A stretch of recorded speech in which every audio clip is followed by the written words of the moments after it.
유튜브로 읽는 박정희 전기 13권 마지막 하루 확인 사살의 의문.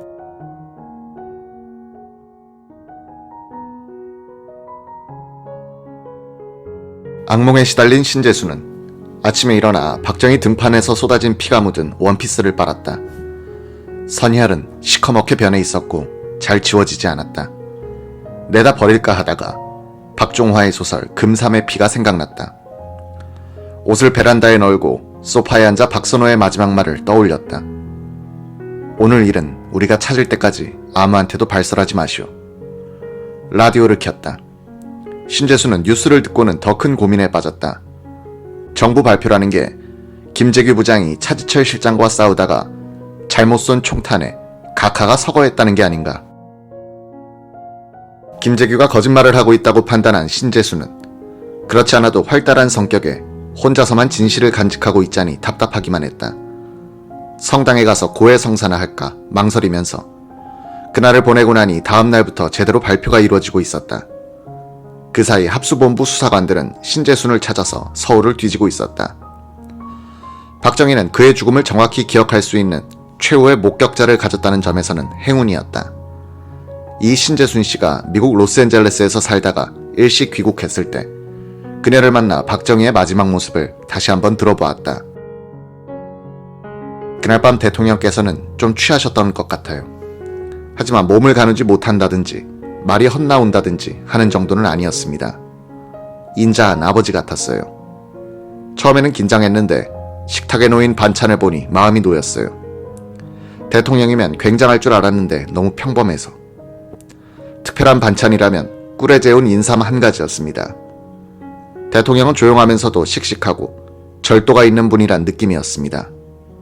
피를 쏟으시면서도 난 괜찮아 라는 말을 또박또박 했으니까요. 그분의 마지막은 체념한 모습이었는데 허무적이라기보다는 해탈한 모습 같았다 할까요. 총을 맞기 전에는 못들하는 거야 하고 화를 내셨지만 총을 맞고서는 그 현실을 받아들이겠다는 자세였어요. 어차피 일은 벌어졌으니까요. 1979년 10월 26일 저녁 7시 50분쯤 정보부장 의전과장이자 궁정동 시설 관리 책임자인 박선호는 김재규가 정승화 육군참모총장과 함께 차를 타고 떠나는 것을 확인한 다음 길을 건너 경비원 대기실이 있는 가동으로 갔다.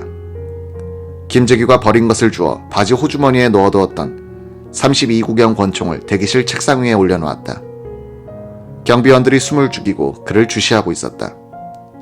박선호는 그때까지 신고 있던 슬리퍼를 구두로 갈아 신으면서 경비원들에게 무장들 다 했나? 라고 했다. 10여 명의 경비원들은 일제히 예, 다 했습니다. 라고 복창했다. 됐어. 박선호는 2층에 있는 자신의 사무실로 올라갔다. 한 3분 있다가 내려온 박 과장은 경비원들에게 말했다.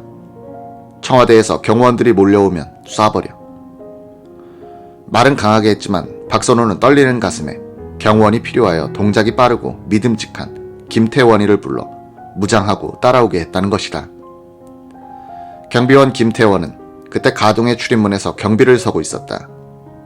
그는 박 과장이 바깥으로 나설 때 문을 열어주었다.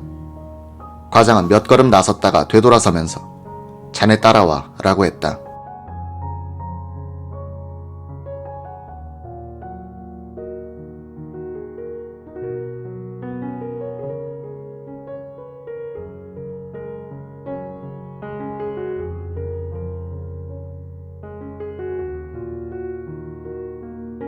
이 한마디로 아내, 4살 박이 아들, 1살짜리 딸을 두고 있었던 김태원의 운명이 결정돼 버린다.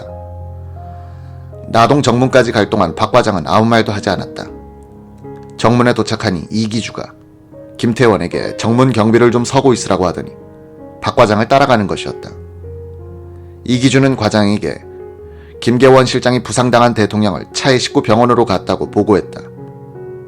쿠데타를 하는 데 있어서 절대적인 보안 대상인 대통령이 현장을 떠났는데도 박선호는 아무런 조치를 취하지 않았다. 김재규로부터 이런 반구 지시나 지침을 받아놓지 않았기 때문이었다. 안은 어때? 박 과장은 경호실장과 4명의 경호원이 피격되어 쓰러져 있는 건물 안을 가리키면서 물었다. 부상당한 것 같습니다. 안에 들어가 꿈틀거리는 놈이 있으면 깨끗이 정리해. 위의 대화는 박선호의 진술에 기초한 것인데 이기준은 과장이 김태원에게 정리를 지시했다는 것이다. 박 과장은 혼잣말로 중얼거리더니 김태원이한테 안에 들어가 전부 깨끗하게 쏴 죽여버리라고 해 라고 하기에 그 즉시 부근에 있던 김태원이에게 과장의 지시를 그대로 전달했습니다. 이기주가 정문으로 달려와서 과장의 지시를 전달하는 것을 들은 김태원은 겁에 질린 말투로 이렇게 이야기했다. 저 안에 무서워서 어떻게 들어갑니까? 무섭기는 무엇이 무서워요? 할아버지와 부장님은 어떻게 됐습니까? 피신하셨어요. 그래도 무서워서 혼자서는 못 들어가겠어요. 나도 한 번도 들어가 본 적이 없는데 같이 갑시다. 이후의 전개에 대해서 김태원은 이틀 뒤에 합수부에서 작성한 자필 진술서에서 이렇게 적고 있다. 이기주가 앞서서 경호원 대기실로 들어가기에 따라 들어갔습니다. 문 입구에서 텔레비전 앞에 엎어져 있는 사람에게 한 발을 쐈습니다. 그리고 탁자 앞에 엎어져 있는 사람에게 한 발을 쏜 후 명중되지 않은 것 같아 다시 한 발을 쐈습니다. 이기주가 마루 쪽을 가리키면서 저쪽에도 있다고 해서 인공 연못 쪽으로 가다가 안방 미닫이 문 앞쪽에서 하는 신문소리가 들려 마루 중앙에서 돌아서서 하늘을 보고 누워있는 뚱뚱한 사람의 복부를 향하여 한 발을 쐈습니다. 한 발을 쏘고 나니 왼쪽 팔이 움직이는 것 같아서 다시 한 발을 쐈습니다. 주방으로 들어가면서 먼저 조리대 앞에 엎어져 있는 사람의 등판을 향해서 한 발을 쐈습니다. 그리고 나서 옆을 보니 식당차 운전사 김용남, 조리사 김일선, 이정호가 엎드려 있었습니다. 김용남은 조금 전 박흥주, 이기주, 유성옥이 주방 안을 향해서 일제 사격을 할 때 오른쪽 어깨에 관통상을 입고 그 자리에 엎드렸다. 옆에 쓰러져 있던 김용섭 경호원은 살려줘, 살려줘 하면서 신음하고 있었다. 김용남은 쓰러진 상태에서 총성이 가깝게 들려오는 것을 감지하고 있었다. 바로 옆에서 꽝 하는 총성이 나더니 귀가 멍멍해졌다. 김용남은 이제는 내 차례구나 하는 생각이 들었다.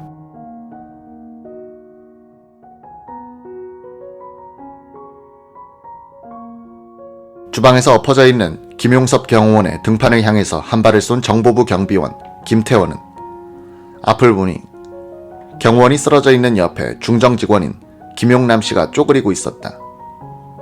김태원은 경호원을 잘못 쏘면 김용남 씨가 맞을 것 같아서 쏘지 않고 김영 일어나시오 라고 했다.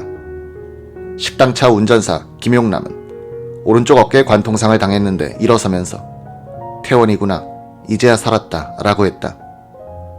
김태원이 물었다. 도대체 어떻게 된 일입니까? 나도 모르겠어. 그러면 김영 여기 잠깐만 엎드려 있으시오. 김태원은 나동 정문으로 가서 경비원 관리 책임자 이기주에게 물었다. 저 안에 우리 직원들이 있는데 데리고 나와야겠죠. 그래야죠. 주방으로 돌아온 김태원은 김용남과 요리사 김일선을 데리고 나왔다. 이때 한 구석에서 쓰러져 있던 요리사 이정호가 소리쳤다. 나 좀 부축해 주시오. 총 맞았어요. 허리를 스치는 총상을 당한 이정호는 재민이 승용차로 옮겨져 1시간 남짓 뒷자리에 누웠다가 이화여대 부속병원으로 실려갔다. 정보부 소속 직원들과 뒤섞여 쓰러져 있었던 것이 박상범 경호원을 살린 한 요인이었다. 그는 오른쪽 허리띠로 들어가 엉덩이로 관통한 총상을 입고는 기절한 상태였다. 총상은 관통상이었는데도 자연적으로 지혈이 됐다. 박상범은 27일 새벽에 현장을 장악하러 온 합수부 수사관들이 시체들 사이를 뒤지는 도중에 발견되어 국군 서울지구병원으로 실려갔다. 그는 이 병원에서 정신이 깨어났다. 대통령의 사망에 대해서는 전두환 합수본부장이 문병을 와서 알려주었다. 박상범의 옷을 조사해보니 암살조에서 쏜 총알이 한 발은 우옷 왼쪽 호주머니를 뚫고 지나갔다. 다른 한 발은 바지의 오른쪽 호주머니를 스치고 지나갔다. 이 박상범 경무원은 1974년 8월 15일 국립극장 유경수 여사 저격 사건 때도 현장에 있었다. 무대 뒤에 비상통로를 지키고 있었는데 관객석에서 탕 하는 소리가 났다. 커튼을 젖히고 내다보니 관객석의 통로로 한 사나이가 달려나오는 것이 보였다. 그는 연설대 뒤로 몸을 낮춘 박 대통령 곁으로 달려갔다. 대통령은 박군, 우리 내자 어떻게 됐나 라고 했다. 박 경호원은 머리만 옆으로 기운 유교사가 무사하다고 판단하여 별일 없으신 것 같습니다 라고 답했다. 박상범은 유경수 여사 암살 사건 뒤에도 대통령 근접 경호를 계속했다. 만취한 대통령을 업어서 모시기도 했다. 박 대통령은 이 세상에서 제일 편한 것은 업히는 것이지 라고 했다. 대통령은 업고 가는 그의 뒤통수에 꿀밤을 주면서 요놈아 요놈아 라고 했다. 박상범은 17명의 정부 요인이 피살된 1983년 아웅산 폭파 사건 때도 전두환 대통령을 수행 경호했으나 무사했다. 그는 김영삼 대통령의 초대 경호실장을 거쳐 보훈처장을 역임했다. 박상범이 살아난 여러 이유가 있겠지만 김태원이 적극적으로 확인 사살을 할 생각이 없었다는 것이 결정적이라고 봐야 할 것이다. 김태원은 지금 자신이 누구 편에 서서 총질을 하고 있는지를 확실히 인식하지도 못하고 무서운 과장의 명령이라고 하니 그냥 따른 것으로 이해된다. 육군과학수사연구소 법익과장 정상우 소령의 시체 검안서를 보면 김태원의 심리를 어느 정도 읽을 수가 있다. 김태원이 맨 처음 쏘았던 안재송 경호부처장의 경우 엉덩이에 맞은 것으로 밝혀졌다. 현장 검증 사진을 보면 김태원은 경호원 대기실의 출입문 입구에 서서 먼 발치에서 비스듬히 안재송을 겨냥하여 쏘고 있다. 적극적인 사리가 느껴지지 않는 것이다. 정소령은 검안서에서 안재송의 치명상은 박선호에게 맞은 제1탄이 가슴 속을 파고들어 심장에 손상을 가져온 때문이라고 했다. 즉 김태원이 20분쯤 뒤에 쏘았을 때는 안재송은 사망해 있었을 가능성이 매우 높다는 이야기가 된다. 김태원은 정인영을 쏠 때는 한 발을 쏜 후 다음 명령을 받기 위해서 이기주를 쳐다봤더니 그가 시체를 계속 바라보고 있기 때문에 확인하는 줄로 알고 다시 한 발을 쐈다고 했다. 정상우 소령의 시체 검안서에 따르면 정인영은 박선호가 쏜 총탄이 목을 관통하는 바람에 기도와 혈관이 파괴되어 거의 즉사했다고 한다. 김태원이 쏜 총탄은 그의 허리를 관통했지만 복강 내에 손상은 없었다. 김태원은 정인영을 향해서 2발을 쐈다고 진술했으나 검안 결과로는 한 발밖에 맞지 않았다. 이것도 김태원이 살해의 의지를 가지고 쏜 것이 아니라는 점을 시사하고 있다. 주방에 쓰러져 있었던 김용섭 경호원을 향해 김태원이 발사한 총탄은 엉덩이에 맞았다. 그 전에 이미 김용섭은 5발을 맞은 상태였다. 5발 중 4발은 가슴에 맞았다. 검안 의사는 이 가슴의 총상을 치명상으로 봤다. 김태원은 안방에 쓰러져 있는 차지철을 쏠 때 무서워서 방 안에 들어가지 않고 바깥 마루에 서서 비스듬히 안방을 향해서 2발을 쐈다. M16 총탄의 탄피 2개가 오른쪽으로 튀어 현관 부근에서 발견된 것이 이를 증명한다. 이것도 김태원이 확고한 사리를 가지고 쏘지 않았음을 보여준다. 쟁점은 차지철이 언제 사망했느냐는 것이다. 정상우 소령은 김재규가 차지철의 가슴에 쏜 제2탄이 혈흉에 의한 호흡 부전 및 심장 부전을 일으켜 차 실장을 사망에 이르게 했다고 진단했다. 김태원이 20분 뒤에 차지철의 복부에 쏜 2발은 그의 사망과는 관계가 없다는 얘기가 된다. 그런데 옆방에 피신해 있었던 심수봉은 차지철이 있던 안방으로부터 신음소리가 나는 것을 들었다고 증언했다.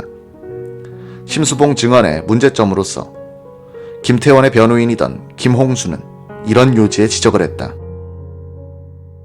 심수봉은 6, 7발의 총성 뒤에도 그 신음소리를 계속해서 들었다고 증언했는데 그렇다면 이 신음은 거리가 먼 안방에서 난 소리가 아니었고 가까운 주방에 있던 정보부 직원 김용남, 이정호의 신음이었을 것이다. 정상우 소령은 전역한 뒤에 전남의과대 병리학과 교수가 되었다. 그는 1991년 11월호 월간조선과의 인터뷰에서 차지철이 가슴에 총탄을 맞아 폐를 손상당하고도 약 20분간 생존해 있었을 가능성은 희박하다는 견해를 밝혔다. 문제는 11.6 사건의 사망자에 대한 부검이 없었다는 점이다. 검안만으로 사인을 판단할 수 없고 증언만으로 판단하기도 어려우며 강압적인 분위기의 수사 때 이루어진 자백을 받아들일 수도 없다. 기록상으로는 김태원이 쏜 총탄이 유일한 원인이 되어 사람이 죽었다는 확증은 없다. 따라서 확인 사살이란 용어는 과장으로 판단된다. 김태원에 대한 최종 심리 과정에서도 대법원 판사 14명 중 7명이 파기환송의 의견이었다. 마지막 회의에서 한 사람이 태도를 바꿔 8대6으로 피고인의 상고 기각을 합의하게 됐고 그는 사형에 처해졌다.